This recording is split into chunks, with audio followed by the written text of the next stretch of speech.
ಪ್ರಹ್ಲಾದನಾಗಿ, ಬಾಡದ ಬೆಟ್ಟದ ಹೂವಾಗಿ, ಚಿತ್ರರಂಗಕ್ಕೆ ಹೊಸ ಬೆಳಕಾಗಿ, ಬದುಕಿನಲ್ಲಿ ಭಾಗ್ಯವಂತನಾಗಿ, ನಗುಮುಖದ ಪುರುಷೋತ್ತಮನಾಗಿ,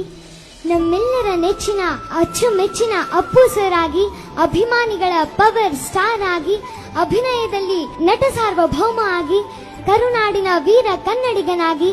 ಬೊಂಬೆ ಹೇಳುವ ರಾಜಕುಮಾರನಾಗಿ, ಯುವಕರ ಯುವ ರತ್ನನಾಗಿ, ದೊರೆಯು ದೊಡ್ಮನೆ ಹುಡುಗನಾಗಿ, ಸರಳತೆ ಮೆರೆದ ಅರಸು ಆಗಿ, ತಾಯಿಯ ಪ್ರೀತಿ ಗೆದ್ದಂತ ಅಂಜನಿ ಪುತ್ರನಾಗಿ, ಜನಪ್ರಿಯ ಜಾಕಿಯಾಗಿ, ಹಾಗೆ ಡಾನ್ಸ್ ಮಾಸ್ಟರ್ ಅಣ್ಣ ಬಾಂಡ್ ಆಗಿ,